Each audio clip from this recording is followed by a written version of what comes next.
He's 21, which is good age, but he's got a lot of carries on him. I mean, a lot. Like, Ole Miss beat this dude into the dirt. They handed him the ball, I think. He had 275 carries as a freshman, 271, and then he loosened up this year with 193 in his final year and still had 1,000 yards. Pretty damn good season right there. Yeah, Quinshaw is the type of dude. So 275, 271, 193 attempts in his first 3 years. But hear me. We're here for a good time, not a long time with Quinshaw, all right? So if he's only on my team playing like a baller for 3-4 years, I'm good with that, all right?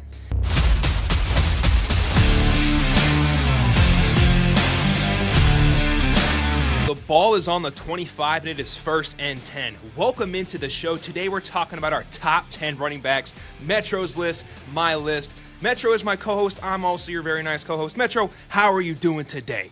Doing fantastic. Just watched Rory McIlroy just clutch up in the overtime. I say we hop into some top 10 running backs. We're going to do 5 at a time, 6 through 10, and then afterwards 1 through 5.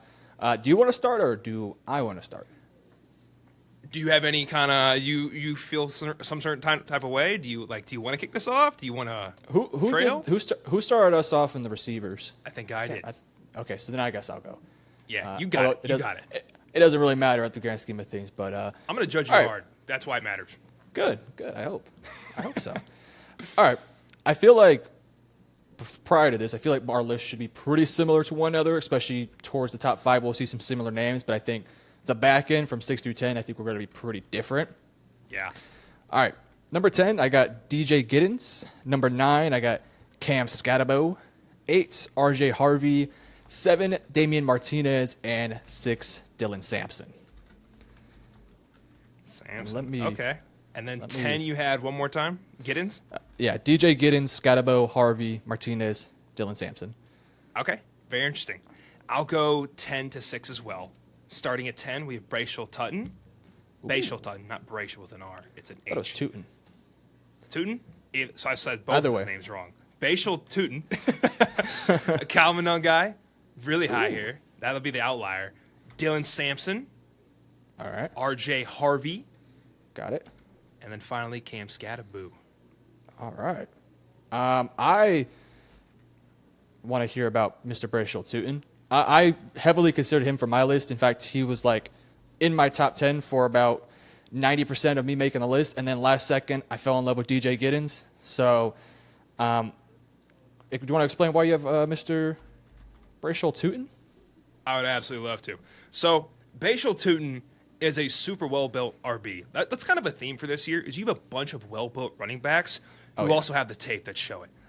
Bracial Tutton, 5'11", 209. He's a senior. He's going to be 22 years old. Got a little bit of carries on him. But the guy has got speed, and he can slash down the field. When it comes to his advantages and his strengths, he's got a short, strong, compound build that allows him to bounce off tackles, pretty damn good contact balance. And the acceleration and the speed, I mean, it's hard to beat. I think he ran at 4.32 or something ridiculous at the combine. I could pull this actual number right here. But the speed and the acceleration separates him. Pretty good contact balance as well. Let me look at some of his additional stats.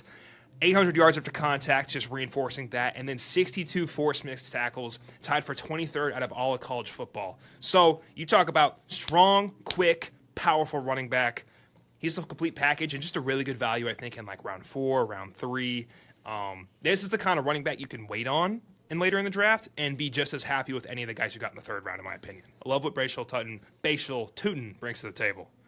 Yeah, this dude, 4.32 40-yard dash, 149 10-yard split, 40.5-inch vertical jump, and a 10-foot 10-inch broad jump. He ranked 5th athleticism score. I can totally see why you have him. Again, I only didn't have him on my list just because like these running backs are so interchangeable. Like, you really cannot go wrong. Now, I'm sure there will be a guy who gets taken above somebody who ends up kind of being a bit of a bust. And somebody like Bracial Tootin very well could end up being a guy who are like, how did this guy end up falling into, a day 3 pick? I mean, the dude is a freak athlete, good productivity for 2022, 1,300 yards, 875, 23, 1150 in 2024. I like the pick. I like the guy at top 10. Again, I just had him barely outside. Like, I would have probably had him like 11 or 12. So, and then you also have Kyle Monungai too, who was a little bit lower on my list, but that's just because I prioritize a bit more speed and I like 3-down productivity. And I think that Monungai's more of a guy who you're going to have as a second option to a more speedster. But since you have him in your top 10, do you want to carry on the conversation to Kyle Monungai? Of course. If anybody, like, you have a favorite player, right? And then you have the best player. Kyle Monungai is my favorite running back out of this entire class. He's like, half the part of this Metro is like, you like try to professionally scout, and then sometimes you just watch highlight tape and you're like, oh man, like I'll throw it out the window. I'm 7th grade scouting and I have no shame about it. Kyle Monungai is a thumper. He'll run through you. He runs angry. He's like the official angry runner. He'll have that staff every week in the NFL. Like you said, he's kind of limited to first and second down, but he's compact. He's strong. He's got insane contact balance. I believe his forced missed tackles was 66 on the year, 19th overall in the entire college football landscape, along with 800 yards after contact. Now, downsides, like you said, he's not an elite athlete. I'm going to say something crazy here, but it's okay because I feel like I can back it up. Kyle Monungai, you look at a guy who had a great season, bunch of yards after contact, just brings the punch, runs hard. Him and Bucky Irving give me the same shades. Bucky had a bad combine, and everyone kind of wrote him off, and he slid to the 4th round. Had a fantastic year. Kyle Monungai, is he going to have a Bucky Irving year? I don't know. Things kind of align for Bucky in a perfect spot. But if you're talking about somebody underrated who's like not the best athlete, Kyle Monungai is right up that road. And, man, I vow, like, obviously 40 times are very important. You run a 40 time in the 4.4s? You run with this kind of anger and passion every single time you get the ball in your hands? I like that more. That's just me. I'm old school, and that's why I like Kyle Monungai. He's the most fun to watch out of all these guys. Yeah, to me, there's 3 styles of running backs. There's the 3-down guy. Those are your Saquon Barkleys of the world. Then you have more of your 3rd down guy. Those are more of your receiving backs. And then you have your 1st and 10s, your 4th and 3s, and you're just trying to get some tough yards. And that's kind of where Kyle Monungai falls in. Some of the reasons why I should say I didn't have him in my top 10, he only has, and I'm going to do some quick math on the spot here, 28 receptions over the last 3 years. So we're talking about somebody with damn near no productivity as a receiver. But again, if you're drafting Monungai, you're not drafting him to do any receiving work out in the backfield. Like, this dude is, simply put, a tough yardage, as you said, physical, going to put a wall through you, or put a hole through you, I should say. Run through a wall is what I meant to. I messed up my references there. I love Kyle Monungai. I can totally see why you like him. He had 66 missed tackles missed forced tackles, and just so much productivity for Rutgers. I mean, I love him too. I just had him, like I said, a little bit farther down my big board, but I could, like you said, you sort of have certain players who you're like, I just fall in love with this guy, and I have a couple of those guys on my board a little bit higher. We'll get to them when we get to them. I'm a little disappointed because I don't think he's going to be in your top 10, but we'll get to him in a second. Okay, interesting. Now, I will ask you real quick. I have Damian Martinez on my list, but he is farther down it, around not higher. Sorry, 1 second. He is low. I love Martinez too. Just shot in my heart. His class is so deep. I don't have him that high. That was the guy I was referring to. That's my guy. Okay. With that being said, it was like you have him at 7, and I have him. I don't want to say the number because it's going to make you angry. I have him more near 15. That may make you mad. I love him too. Maybe he's too low on my list. But going ahead, I want to hear about Damian Martinez, the running back out of Miami. Yeah, Martinez had a slow start to the year last year, especially like earlier portion. I mean, he still has some decent productivity, but as the year went on, like I like Damian Martinez because he reminds me in some ways of how you view Kyle Monungai, of just like a hard, physical runner who, when he's playing with his hair on fire, can just dominate the field. I think Damian Martinez has upside to be a 3-down guy. Don't think he has necessarily the receiving chops quite yet. Like I do with all my top 10s, I did it with quarterbacks and receivers. I did sort of a pros and cons. For starters, 6 foot 217, really good sized running back. He's more of a power guy, can push the pocket. Like I said, 3rd and 1s, 4th and 1s, you give him the rock, he can push the pile. Good footwork. Shifting the backfield, can make quick cuts. And I think he's a versatile guy who can kind of play multiple roles in your offense. Again, I think there is a level of a ceiling with him that I don't think is necessarily like ever going to be a top 10 running back or even a top 15 running back. But if he is, I hate to, and I'm probably going to make this comparison multiple times throughout the video, but like the Lions with David Montgomery and Jahmyr Gibbs is, in my opinion, the best way to utilize your running backs, where you have a speedy, shifty guy in Jahmyr, a physical, hard-nosed player like David Montgomery. Martinez, to me, would be that David Montgomery, hypothetically, for an offense. So just elite productivity over the course of the last 3 years, basically consistently at 1,000 yards. I think he should be a serviceable number 2 to go along with, hypothetically, a more dominant, speedy guy. In a hypothetical world, if maybe a team wants to double down and draft 2 running backs, maybe you get Martinez in the 3rd or 4th, and then Bashal Tootin later in the draft. And I just think you can put together a nasty combination of running backs. So in terms of his cons, again, right now I think as a receiving option, it's very limited. He only had 17 catches last year, 11 the year before, and 4 the year before. So just a bit more than Kyle Monangai, but not a lot. And so I definitely want to see that. If he does ever want to become a 3-down guy, which I don't think he will, but if he ever does want to get to that point, he's got to put some work in there.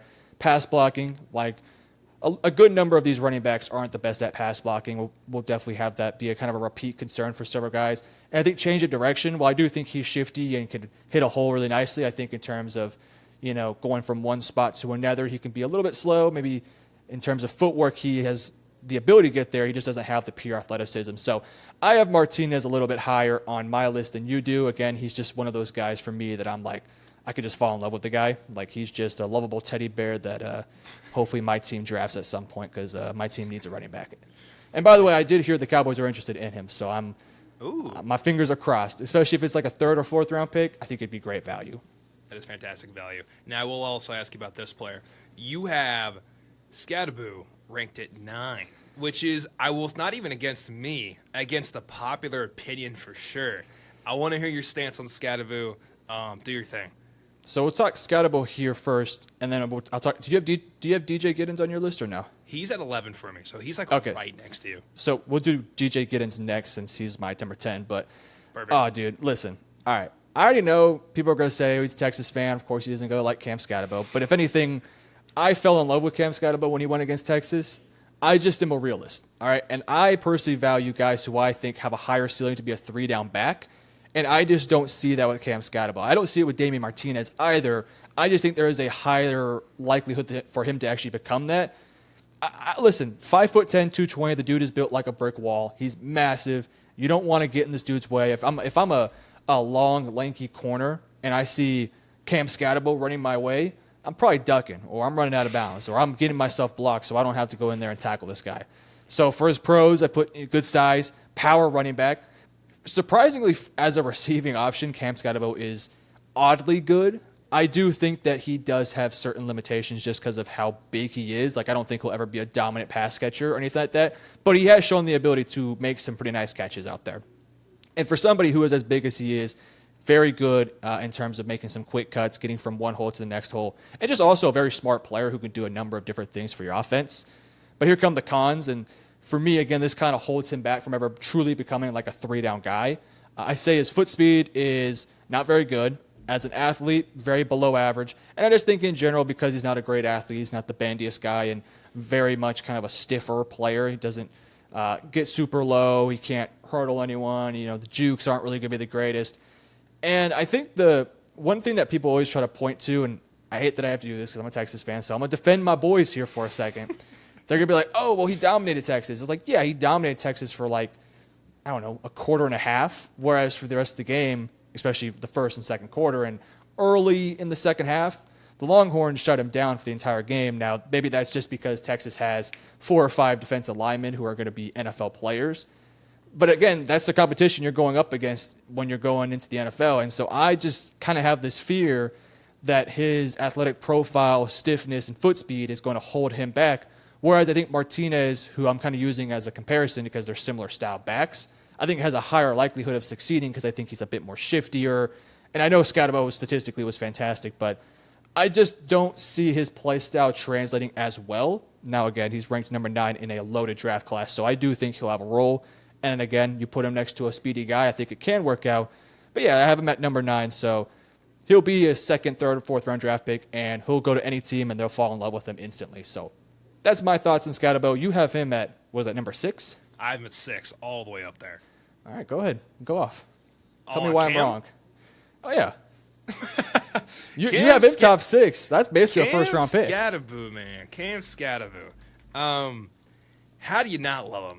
I mean, he kept making the statement that he is the greatest running back in all of college football. And we're all like, dude, I mean, calm down. Like, we know you're really good. And then he has the game he had against Texas.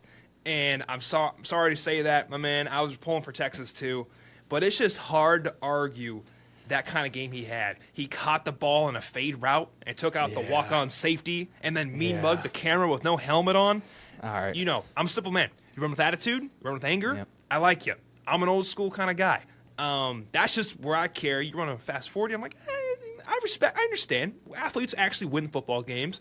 But attitude goes a long way, especially in a position that is, man, if you run with anger, a lot of coaches are old school. So they'll buy into that too. But contact, balance out the ass. Let's talk about it now. 103 missed tackles forced. That is less than, of course, Genty, and that's it. He is second out of everybody. 1,200 yards after contact, 21 carries of 15 plus or more. That's 15th tied in all of college football. Fantastic player. And also 1.95 yards per route run, 7th overall in all of running backs. So this guy, he is, I agree with you, not the best athlete. There's a reason he didn't run at the combine. Like, he doesn't run a fast time, and that's okay. Will it limit him in the NFL? It will. But if you want a 4-year running back you know is going to produce at a decent level at least, Cam Skattebo brings everything I want personally. And he's got a chip on his shoulder. So this is for the locker room, the anger. When it's like week 16 of the season, I know this dude is still bringing the pain every single time. He's one of those guys where you're like, oh, I know he loves football for football. That's pretty hard to find most of the time. He loves the game for what it is, at least from what I can tell. I don't know the guy like that.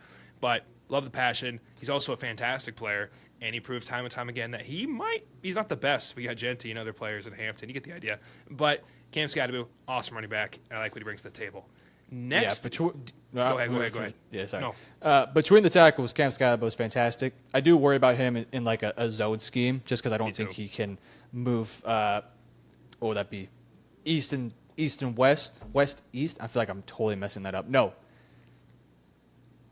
East and west? East and west. Yeah, okay. Totally embarrassing. I don't know if he can move east to west like that, but north and south, this dude is fantastic. So, do you want to do the DJ Giddens conversation real quick? Kind of get him out the way since he's at my 10. Yeah, man. Giddens he's a fun player. Now, I will give a shout out to poor Shiloh Sanders. He is like the headline of this guy's highlight tape, and Giddens gets him like 6 times in a game, and it's sad. I feel bad for the dude. With that being said, Giddens has the ability, like first one free in Madden, the ability you have, or like the X Factor. Giddens has got that kind of. He's got enough good lateral movement, really well-built running back, too. I forget what his actual combine stats were, but here from reading on his roster, he's 6'1", 212, really well-built, plenty of athleticism, and sharp cuts, gets upfield, bounces off tackles, 800 yards after contact, 55 missed tackles forced. You could tell that's what I like most. How many yards are you getting after contact, and how many missed tackles are you forcing as well? Those are translatable with O-line aside. And he's well-built, and the speed and the athleticism will carry into the NFL. I just like the value getting DJ Giddens. What do you think about DJ? Yeah, so you talked about his combine, 4'4", 340, 153 10-yard split, 39.5-inch vertical, 10-foot, 10-inch broad jump. Ranked 8th in athleticism score and 9th in production score. So the numbers back him up. 6 foot, 212, like you mentioned. I said for his pros, a very patient runner. I think his vision is just fantastic. Like, he just consistently makes the right plays out in the field. Fast guy, very agile, very athletic. But in terms of, like, with Martinez and Skattebo, those are more physical style running backs. Like, that's just not DJ Giddens. He's just not a tough guy. You're not going to push the pile. He's just somebody who I worry about. Like, if Derwin James is in a hole with him, like, Derwin James is probably going to plaster this guy and just put him in the turf. No question.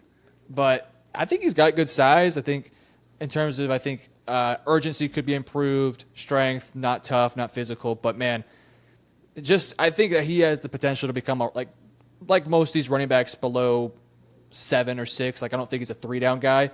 But, again, going back to that Lions conversation, I think Giddens can be a bit more of your Jameer, although Jameer's a bit of a better athlete. But in terms of who his play style would be like in a hypothetical 1-2 combination, he'd be more of your speedster.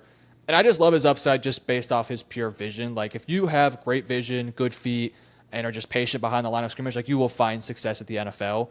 Just kind of comes down to which team is going to give him an opportunity, how many opportunities a game, and what is his true role going to be. Because I could see a world where DJ Giddens goes on a roster that doesn't have a good run game, like Dallas or the Raiders or somebody like those teams, and just ends up becoming like a 3-down guy and surprisingly gets like 1,000 rushing yards in his rookie season. Not saying that's going to happen, but if he were to go on a team like that, I could see him having a fantastic year.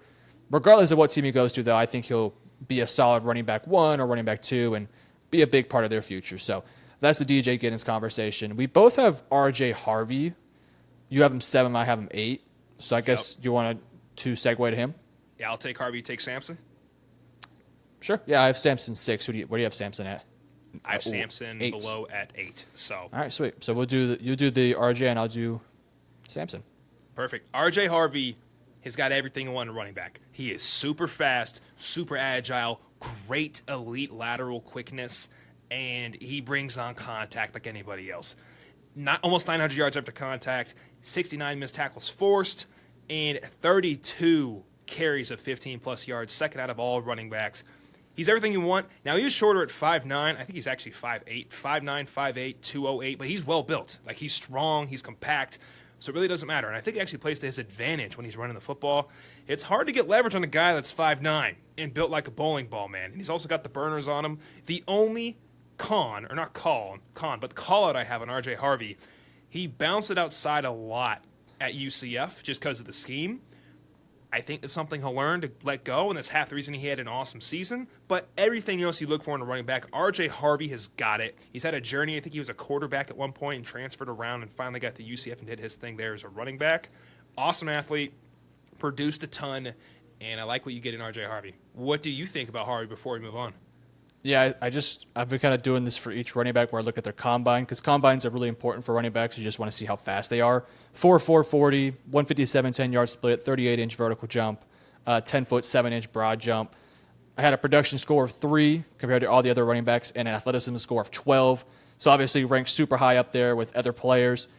For his pros, I think I kind of fall in line with a lot of what you said. I said he's a very elusive guy. He can catch the football, solid vision, good patience. For his cons, because he's just 5'8" and just not very big, he also doesn't have extremely long arms. Pass blocking, like, you're not going to have this guy out there when you need to protect Justin Herbert's blind side. Size, like you mentioned, he's only 5'8". And something that I didn't notice on film, but I've heard a lot of people complain about it with him. Again, I didn't really see it myself, but people complain about his play speed on the field. Did you notice anything like that? Because I didn't really feel like it was a huge issue for him. But I did see it occasionally here and there where people were saying that he could play a little faster on the field, even though whenever I see him out there, I thought he was pretty fast. Yeah, I kind of go against that personally. I was watching. I go to some players and I watch play-by-play. You know what I mean? Like the really good players, so I can really get a digest for them. It's a guy like Harvey, and I got a little bit more down the list. I watched their highlight tape, but when you watch their highlight tapes, you've seen the best of the best. He's just moving it. He's just moving at a different level than others guys. Yeah, I like RJ Harvey. Yeah, I didn't look for it. Go ahead. Sorry. I have him. And I'm gonna probably say this with every single running back. He's more of the Jameer than the David Montgomery. More of a speedy guy. I do worry about the size profile of him. You know, I just don't see him being somebody who's going to push the pile lever, break tackles at an extremely high level. He might have done some of that at the college level, but just, I mean, when you're 5'8". Now I will say he's a compact 5'8", 205 pounds for 5'8" is pretty massive. So we'll give him that. Good size arms, good legs. So yeah, I like RJ Harvey quite a bit. I have him at I have him at 8. Actually, you have him at 7. So you're a little bit higher on him than I am. We both see him. Yeah, we both see him pretty similar to one another. So that's the RJ Harvey conversation. Now we'll do Dylan Sampson. Yeah, to kick us off, because you got him all the way at 6, right? I have him at number 6. So just out of my top 5. 5'9", 201 pounds, just an absolute athletic freak. Like Tennessee, by the way, Tennessee's been all over the headlines because of the Nico situation. Shout out to Tennessee and Josh Heupel. Glad they did that. I don't think any college quarterback should ever be asking for $4 million unless you are of the caliber of Caleb Williams coming out or Trevor Lawrence. Like Nico, dog, you were barely a starting quarterback last year, dog. So ridiculous. Anywho, Dylan Sampson was their offense last year. He was unbelievable. Athletic, explosive, good vision, good footwork, decent size. We'll say he does fumble the ball quite a bit, which is a massive concern. If you can't hold on to the ball consistently, it's going to limit you, especially NFL coaches. They're not going to put you out there if you fumble the ball every, 20 plays or so. You have to be reliable, holding on to the football. Hopefully we see some improvement with him on that one. He's only 5'9". Ideally, you'd probably want to be a bit more like 5'10", 5'11", sort of nitpicky stuff. Pass blocking wise, he's just not going to do a whole bunch of it.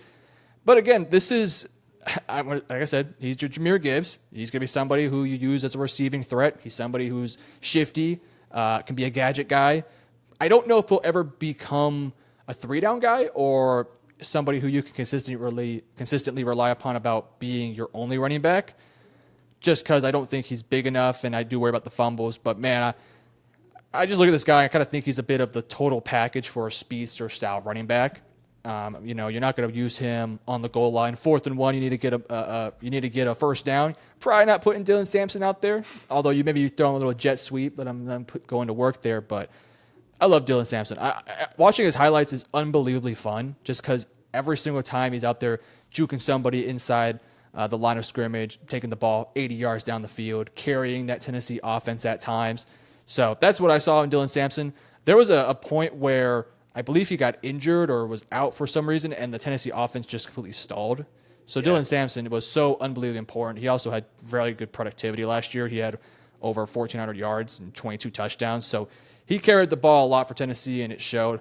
So I like Sampson. You have him a little bit lower on your list, so not too far, though, at number 8. So why do you have Dylan at number 8? I had Sampson at 8. I'm a big fan of his game. Like, he was one of those guys, you got to adjust your rankings over time. Not too much. You got to stay true to who you are when you look at everything. But he was one of those guys, when you kind of get 20/20 vision and look back, you're like, why don't I have him ranked higher? At one point, he was like 11 for me. I just didn't see it on film. I'm like, nothing's jumping at me. But over time, you look at yards after contact, 900 yards after contact, 14th out of all running backs, 74 missed tackles, really impressive. And then above all, he's 20 years old. These NFL franchises really look into that age because it shows you can develop more because you have a higher ceiling, and also you got less carries as a running back. So the tape didn't jump off to me, but when you look at all the stats, he's more of an analytical guy. It just makes sense. So Dylan Sampson earned my respect through the stat game, and it's like, oh, his game, but he knows ball. He actually knows what he's doing out there. So that's where I have him ranked at 8. He kind of dragged him up the list a little bit, but truly he started around 10 for me, and I'm like, I got to give him the respect he deserves. It's freaking Dylan Sampson. I like the call out of him only being 20. Like, that is, like, I'm not going to talk about Cowboys here, but like Ezekiel Elliott had like 1 or 2 good years on him, and that was because at Ohio State he was getting every single carry, like 30 carries a game some nights. Like, Dylan Sampson really only has like 1 true year, that was last year, of like, this guy's going to be the guy every single down. In the years prior, he was a bit more of, a rotational guy. This year was his year. And so the good news is you're getting a fresh guy, a young guy, who you can have on your roster as your speed option for hopefully more than 4 or 5 years, which is typically, kind of the best years of a running back. You're hoping that somebody like Dylan Sampson, who is a little bit younger, doesn't deal with injuries, and then eventually can be a 5-6 year plus guy. So I like the call out there. I think we've went over everyone from 6 to 10. Did we miss anybody? I don't think so. Not a person. We're ready for the big dogs. All right, big dog time. I'll let you, since I started us off here, who is your number 5? Number 5, we have Quinshon Judkins. Number 4, we have Caleb Johnson. Okay. 3, Travion Henderson. All right. 2, Amarian Hampton. And 1, Ashton Genty. What's Very that, shocking sir? there that Ashton Genty's number 1. Didn't see that one coming. Really? Very shocking. I actually had him outside my top 10. I think he's overrated as hell. Turn it off. Yep. Cut that out. So my 5 through 1, I got Travion Henderson at 5, Quinshon Judkins at 4, Caleb Johnson at 3, Amarian Hampton 2, Ashton Genty number 1. So our top 2s are the same, but there is a little bit of some variety there from 5 to 3, with you having Judkins a little bit lower than me and also Caleb Johnson a little bit lower. So I say we start with the Travion Henderson conversation because I have him a little bit lower than you do, and you have him at 3. So since you like him a bit more, I'll let you lead us off with Henderson, and then I'll talk about him as well afterwards. Sounds good. Henderson is a guy that's been doing it since his freshman year. When he started as a freshman, he bursted on the scene, and he was one of the prospects we all look as, like, if you're a dynasty fantasy player like I am, and I know Metro is too, you're always scouting. You're like, oh, he's going to be sweet. I want him in this draft. And just over time, he never really put it together like he did in his first season. Come to his fourth season, they bring in Quinshon Judkins, who is a hard-hitting running back. And it is really, like you mentioned, the David Montgomery bruiser with the speed. He has fully embraced his speed aspect of his game. His vision looked great. He was super agile this year, super fast footwork. And you talk about breakaway speed to separate from the second level and the third level, it will translate into the league. This guy was doing it in the Big Ten consistently. He's got the home run speed. He's pretty damn good between the tackles as well. Takes on contact decently well. And awesome third down running back. You talk about a complete running back. He can catch really well, runs good routes, and brings a punch in the pass protection game. He's got everything you want. He's an experienced guy. And he also, this is like just kind of a cherry on the top. This is me just thinking mentally. As a human, at one point he was on top of the world, kind of went through some stuff. He was actually having like mental problems in his third year apparently, and he was going through Injuries some stuff. too. Yeah, injuries too. There you go. He fought off tribulations, came back his fourth year, and just killed it. He's in a really good mindset right now, and that helps in the long run. I know in the locker room he'll be a huge benefit. He's also a huge benefit on third down. Check for me. Trayvon Henderson brings a lot to your offense and changes it. He's a whole chess piece on third down, and I like what he brings. What say you, though, Metro? Because you have him ranked at, what, 5? Yeah, I have him just a smidge lower just because I think everyone from 4 to 1 could be a 3-down guy, whereas I think Trevion, he can be a 3-down guy in the right system. I just think he might be a bit better used alongside another running back where I respect that. I think everyone from here on out could be that 3-down guy. With that said, Trayvon Henderson, if he goes as the third highest running back off the board, I have zero issue with it. So 5'10", 200 pounds, pros, unbelievable athlete, explosive, dynamic with the football. He's a very patient runner and can catch the ball out of the backfield, which I love a lot. For his cons, he is a little bit smaller, like only 5'10", 200 pounds. Maybe you'd like to see, if you want to be a 3-down back, a few more pounds on him and maybe a bit more size to him. And just the injury concern. He had a couple injuries his, I want to say sophomore and junior year. Don't quote me on that, but I know that he had a couple injuries there. And that's, you don't want to see injuries in a college prospect, especially a guy who did spend quite a number of years at Ohio State. We talked about it with Dylan Sampson. Dylan Sampson was a relatively clean player and didn't deal with too many major injuries, and is also 20 years old. So he might have a bit more longevity. I just kind of fear that for Trevion, and again, this is me thinking multiple years down the road here, I just worry about Trevion in like year 4 or 5. Like if he has an injury again at some point, it could maybe make him a little bit less explosive, which then kind of hurts his value a tad bit more because he does rely a bit more on that explosiveness. But dude, whatever team gets this guy, they're going to absolutely just fall in love with him from a personality perspective, from a physicality perspective, from just the way he plays in general. Like, he's just one of those dudes who you're going to absolutely want on your roster, and for good reason. I love his game. There's that play against Texas, against Texas on the very end of the first half that put a knife through my heart as a Texas fan because I was like, oh, we hanging in there with Will Howard, Jeremiah Smith. We about to beat them, and then I think we scored, and then one play later, straight to the house. I was like, now, granted, we came back and fought in that game, and then Quinn Ewers threw the ball to Jack Sawyer. Yeah, painful. But, man, Trevion Don't bring Henderson, it back up. It's going to hurt too much. I know. I feel like we've talked all about Texas today, and it's just bringing back bad memories from last year. It's okay. Arch Manning's the future.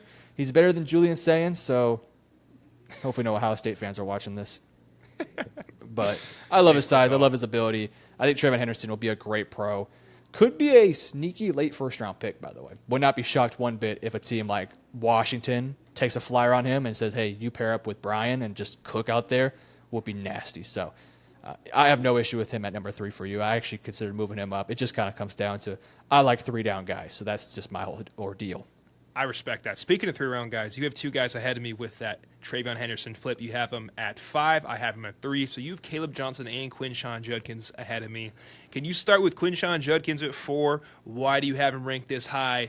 Because I've heard he's a horrible running back. And, state your case. I initially had Quinshon as my number 3. And at one point for like a few minutes, I was like, do I have him in my number 2? Is he better than 2? Hampton? I know. I thought about it. And then I had to all right, Doc, let me get off this Quinshon high here. Let me settle down real quick. I had to take a little walk with my dog, had to think about it and go, you know what? I don't want to get absolutely toasted by the sports community. So I'll put him at 4 to settle the debate. I love Quinshawn. I think he is fantastic. I think he can be a 3-down back. For me, I value guys who I think can be 3-down backs. So even though I think Travion might be a bit more of a flashier player that can make the big, game-changing plays, I just love a guy who I think can do everything on the field, and that's what I think Quinshawn can be. I think he is, outside of Genty, the safest running back to take in this year's draft, where I almost feel for certain what I'm going to be getting from Quinshawn, and I think there is a ceiling there that is extremely high. Obviously, Genty's in a planet of his own. We all know Genty's going to be fantastic, but I think Quinshawn is one of the safer prospects. 6 foot, 215, 220-ish pounds along those lines, so a bigger running back compared to Travion. Size is his pros, a physical runner. He's powerful. There's a play. Again, talking about my boys in Texas, man. This dude plastered a safety into the turf where, you almost never see a running back actually try on a run block, especially when the ball's not going to them. I don't even know who had the ball in their hands. It might have been Travion. It could have been a receiver. It might have been a jet sweep. I think it was a jet sweep, actually. And this dude, Quinshawn, was the lead blocker. It was a designed play, and they had him as a lead blocker, which just tells you how much that, number one, Quinshawn just wants to punch a dude in the mouth, which I love. But number two, how much faith that Chip Kelly had in Quinshawn to be a lead blocker against the Texas Longhorns. So I loved it. I love his competitive nature, his lower body. He's got a really nice set of legs to him. That's kind of weird to say, but tough physical runner. For his cons, I said that he's not an extremely creative guy. Like, he's not going to be somebody who can make something out of nothing, whereas a guy like Genty, maybe even Dylan Sampson could, or Travion as well. Not really his game, and I say as a pass blocker, he's not clean right now. Needs some more reps at it. But again, I just fall in love with guys who I think can be 3-down options. Like, you don't have to find somebody next to him if you don't want to. You can have him do everything out there on the field. I think that with Ohio State, it wasn't his best year. Like, at Ole Miss, he might have looked a bit more better in terms of productivity.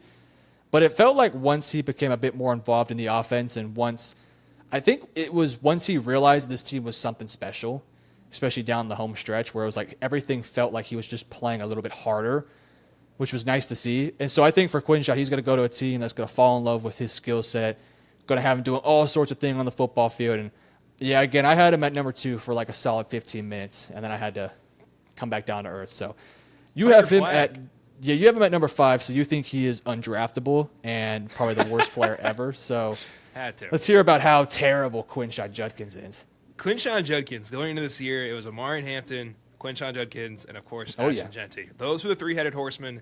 And who was going to emerge as running back 1? Spoiler, it was Genty. But Quinshawn is a guy who had a very successful freshman year, 1,500 yards in his following year, almost 1,200 at Ole Miss. And then he's like, you know what? I'll collect the bag and go ring hunting as well, and then pair up with Trayvon Henderson. Has a really good last year, too. Not quite his freshman year, but that's okay because he's splitting carries. But like you said, we already know, guys. I'm obsessed with hard running backs, and that's what Quinshawn is.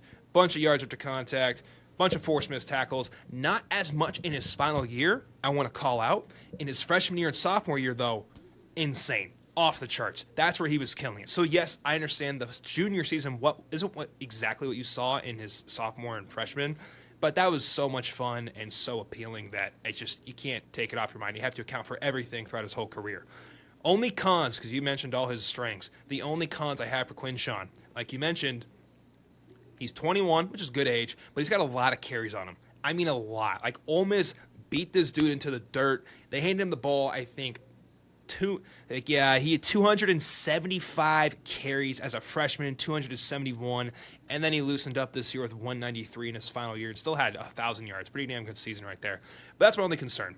A lot of track and mileage on here for Quinshawn Judkins, but everything else you got to love about him. Like you said, 3-down running back. I have people that point out, I saw him get fetched in the playoff game. I get that. Quinshawn's not a burner. Yeah, he ran a 4.4 at the combine, but I think he just trained really well. I think he's more of a 4.5 kind of guy, but I don't mind that because he's still got 70 yards down the field till he got tackled. We can work with that. That's okay, Metro. We can make this happen. But yeah, Quinshawn Judkins is awesome. And then, do you have anything else on him before we transition to Caleb Johnson? Yeah, Quinshawn is the type of dude. So 275, 271, 193 attempts in his first 3 years. But hear me. We're here for a good time, not a long time with Quinshawn, all right? So if he's only on my team playing like a baller for 3-4 years, I'm good with that, all right? Whereas for Travion, you can have your fun little 6-year career, because you didn't take all those carries like my guy Quinshot has. But, man, for those 3 to 4 years, he's going to be nasty. And, again, like you said, I didn't think he was going to run well at the Combine, but I thought he was the most impressive running back at the Combine, like going through the drills, moving very well.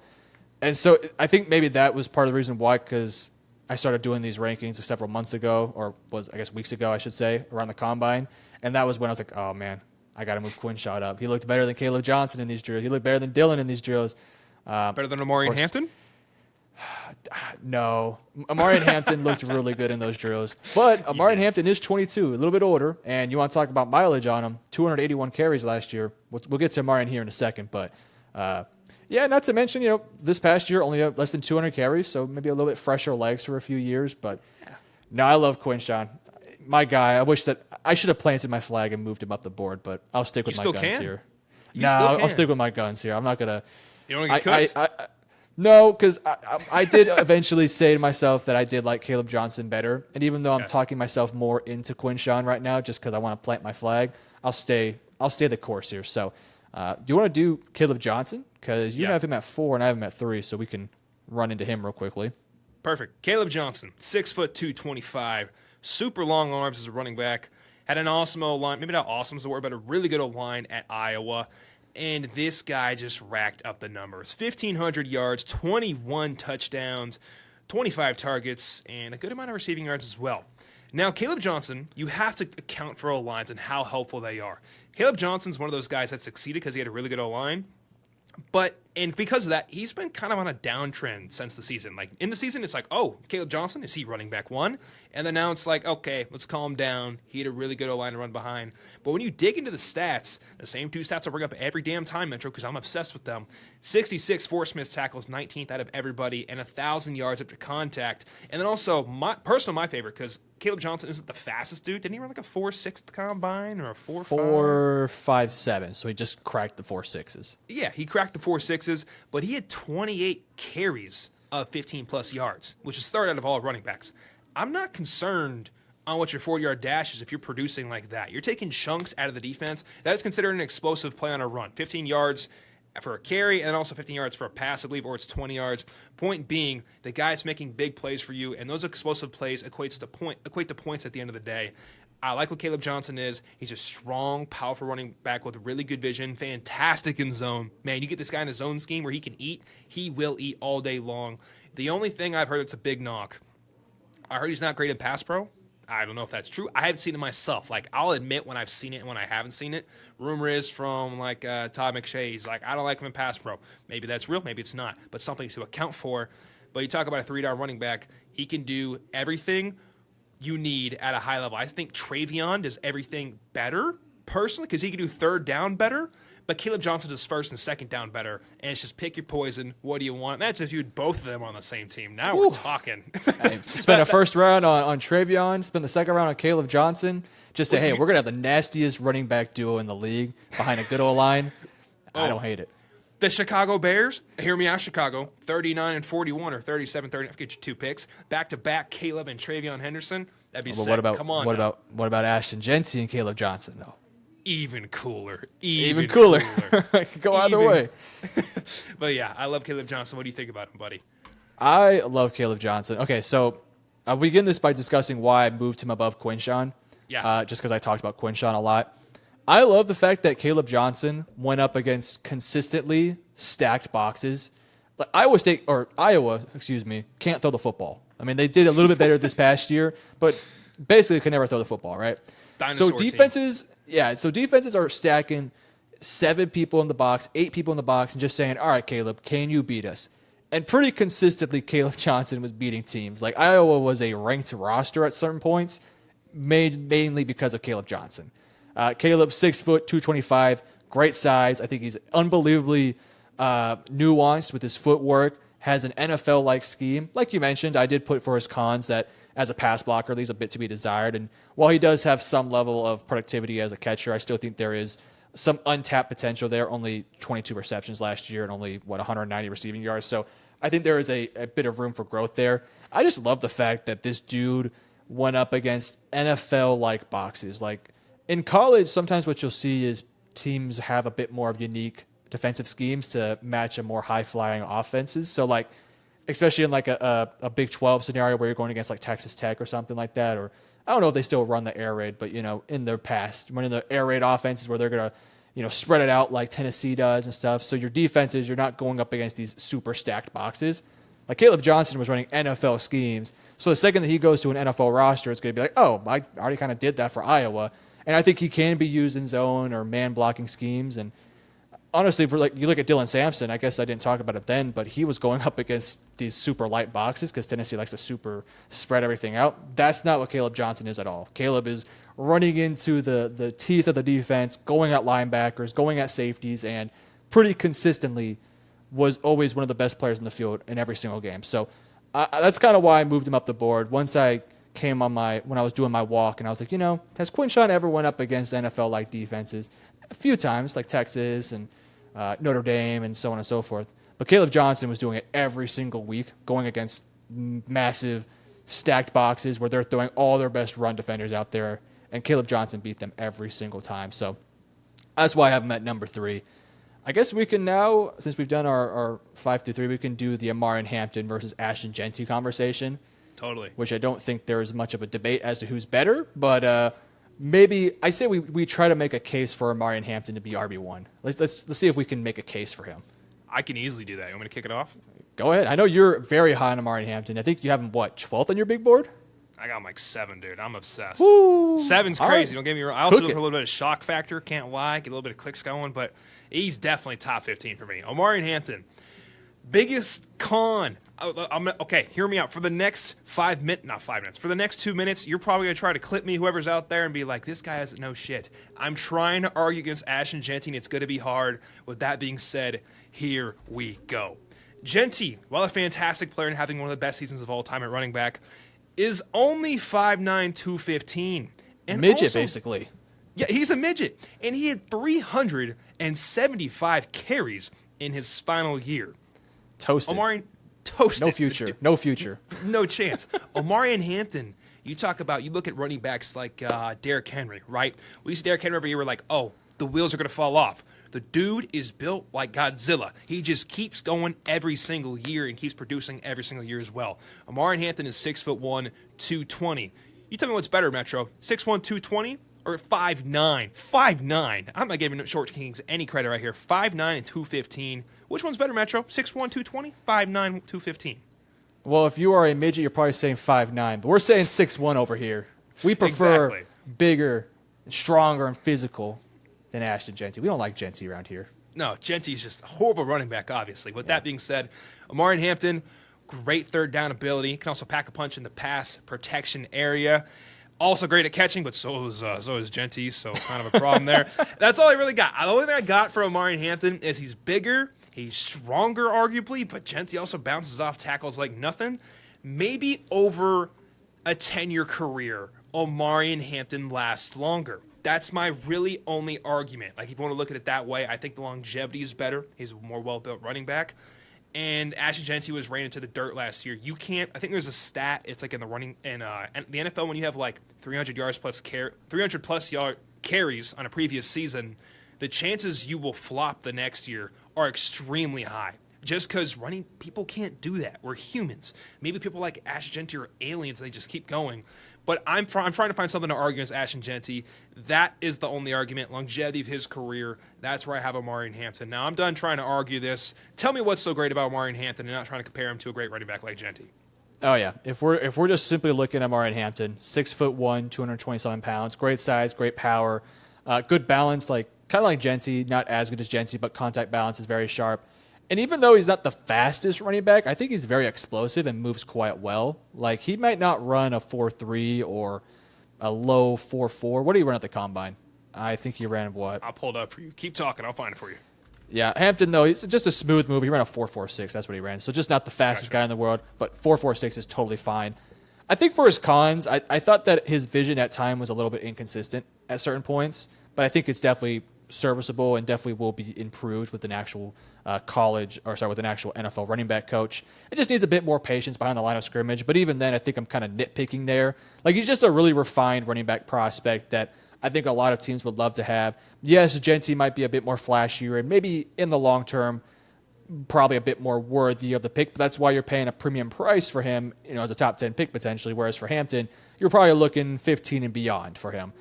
Just really not a lot of flaws to his game. Yes, not the smoothest mover, maybe a little bit too big, maybe could lose a few pounds, not calling him fat, but just saying could drop a little bit of some extra weight to move a bit better.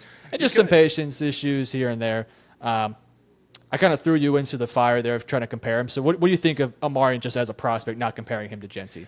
Amarian as a prospect is everything you want in a running back. The size, the speed, the contact balance. He can catch out of the backfield, good pass protector. He's the full package. When I think of Amarian Hampton, I think of last year's class. No, hold, before I say this, Malik Neighbors was a better player. I have him a tier above this guy personally. Malik Neighbors was an awesome prospect. I was obsessed with him.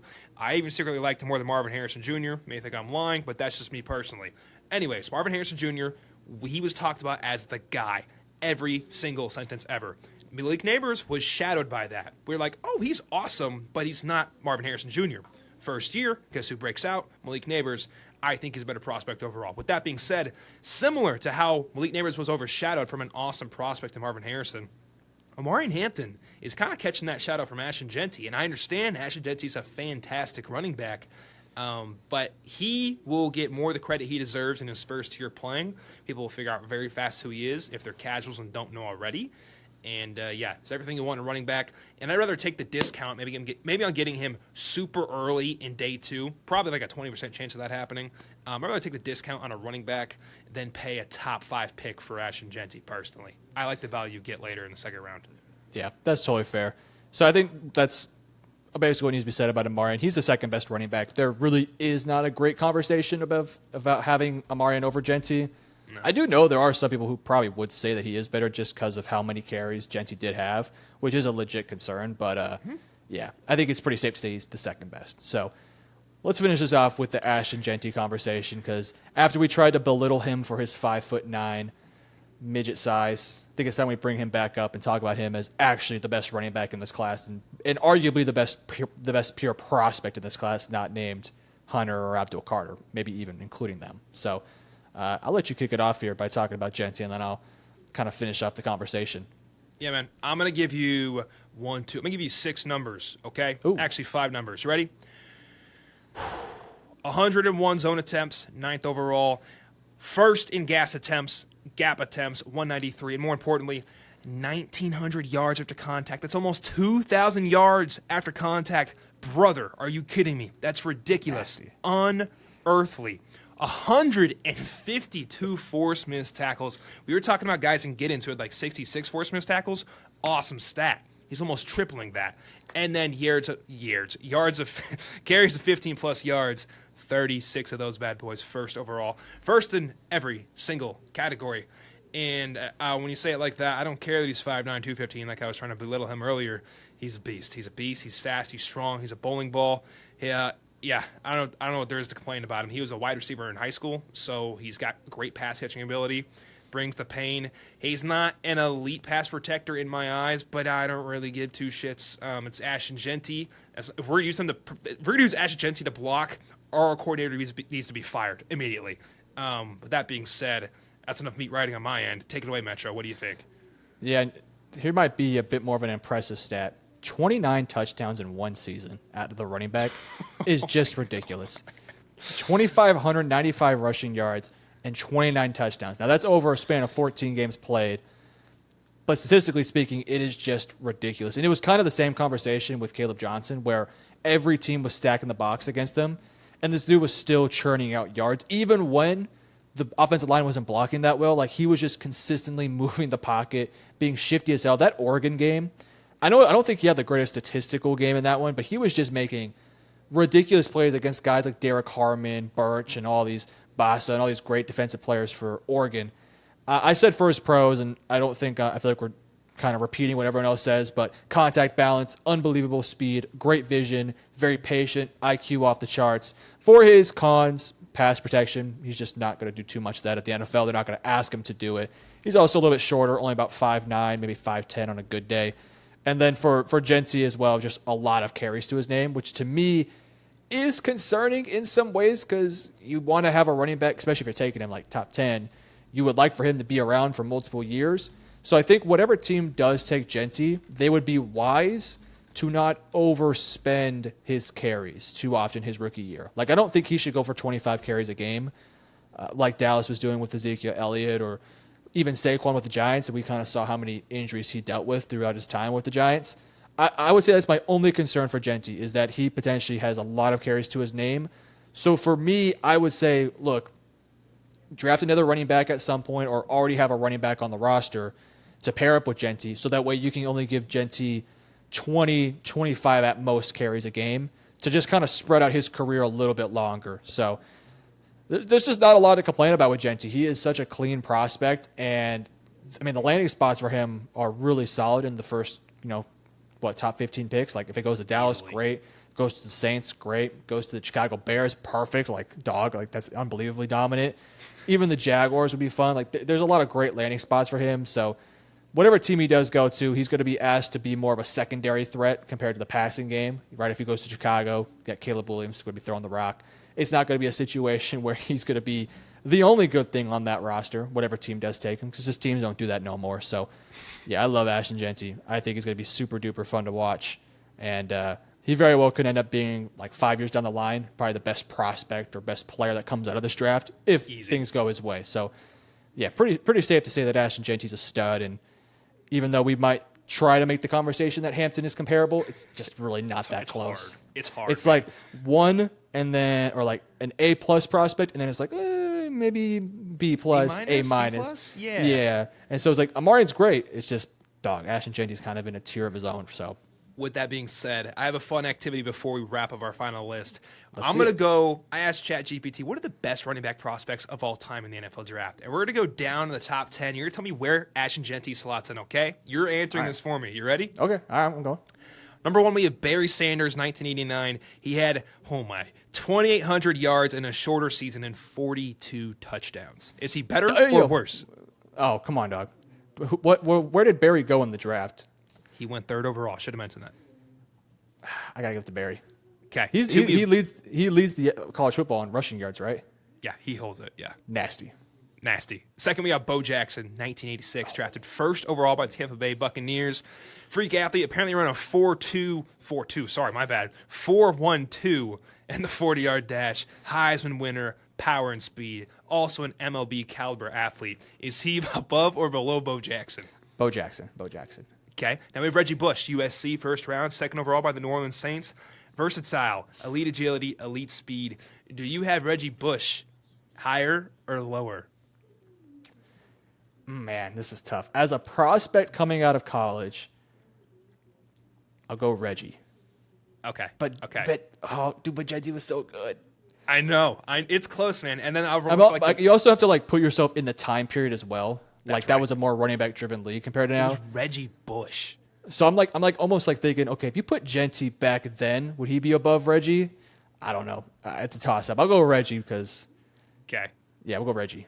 Next is Saquon Barkley, 2018, second overall by the New York Giants. He was 6'1", 225, ran a 4.4 flat, 41-inch vert, 29 reps at bench press, all-purpose machine. What was his stats his last year? I got to be pulled up. Saquon, it has it on here.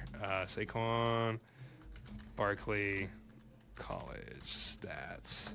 Metro, talk about your fine channel while I pull this up. I'm almost here, but... Yeah, both me and Cade have YouTube channels. His is Cade Rathbone. Mine is MetroSports. Links will be in the description below. I make NFL analysis content. He makes a lot of NFL draft content. He'll be talking all things drafts and plus some more. So make sure you guys check us out in the description below. And, of course, if you guys aren't subscribed to this channel, make sure you're subscribed. We're brand new. Cooking up lots of good content for you guys the rest of the offseason. All right, Saquon Barkley. In 3 years, all 3 years, he eclipsed 1,000 yards. First year, he had 1,000 rushing yards, 1,400 rushing yards in his sophomore year. In his junior year season, he had 1,200 yards on the ground. And that doesn't even include receiving. In his final year, he had 632 receiving yards, so a total of 1,700 rushing yards in his final year, along with 21 touchdowns. So less than Ashton Genty, but it is Saquon Barkley. Do you slot in Saquon Barkley higher or Ashton Genty? I'll give it to Genty. I'll give it to Genty. I think it's crazy to say that. I mean, it is crazy to say that. But off the season stats, it's just maybe like over a career you can make the argument for Saquon. Yeah. But I think in just if you're saying like 1 year, like Ashton Genty was maybe arguably should have won Heisman, although I think Hunter was worthy of it. But it took a unbelievable player who could do play two different positions to overcome Genty from winning it. So I'll give it to Genty there. Cool. So we have Ashton Genty ranked the 4th highest overall running back prospect of all time. Was Ricky Williams on there? Yeah, Ricky was I had Adrian Peterson next at 5, Herschel Walker at 6, Ricky Williams at 7, and then Zeke Elliott, Marshall Faulk, and Leonard Fournette. I maybe would have considered Ricky over. I don't know. So too. What team traded like their entire draft for this guy? I mean, I know totally different time period. Saints. The Saints gave everything and their mom the entire draft capital of that year, and also the 1st and 3rd of the next year. The most dumb trade of all time. No disrespect to Ricky, just you can't do that.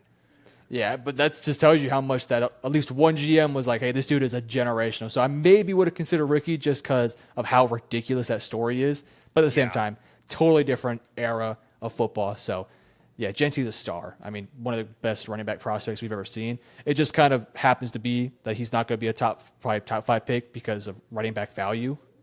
Yeah. But, yeah, he's nasty. Awesome. Well, that was our list. Want to review real quick? I'll go my 10-1, then you go to your 10-1. Let me wrap it up. Yep. Go ahead. Cool. At 10, we have Bashal Tutin. At 9, we have Kyle Monungai. 8, Dylan Sampson. 7, R.J. Harvey. 6, Cam Scattaboo. 5, we got Quinshawn Judkins. 4, Caleb Johnson. 3, Travion Henderson. 2, Omarion Hampton. And then 1, the man, the myth, the legend himself, Ashton Genty. Take it away, Metro. Number 10, DJ Giddens. Number 9, Cam Scatabo. 8, R.J. Harvey. 7, Davian Martinez. 6, Dylan Sampson. 5, Travion Henderson. 4, Quinshawn Judkins. 3, Caleb Johnson. 2, Omarion Hampton. And number 1, Ashton Genty. Fire. Guys, thank you so much for watching. If you enjoyed this video, if you drop a like, it helps us out a bunch. Thank you very much. If y'all love NFL content and college football and NFL draft content, go subscribe down below. We're bringing it to you twice a week for the next indefinitely weeks. Go subscribe down below. We're a brand new channel. Thank you for support. Appreciate you very much. Thank you all for watching today. We appreciate you more than you know. The NFL draft is almost here. Stick around for more great content just like this. We'll see you next time on the show. Y'all have a great day. Metro, say peace to the fellas. Thank you guys for watching, and peace.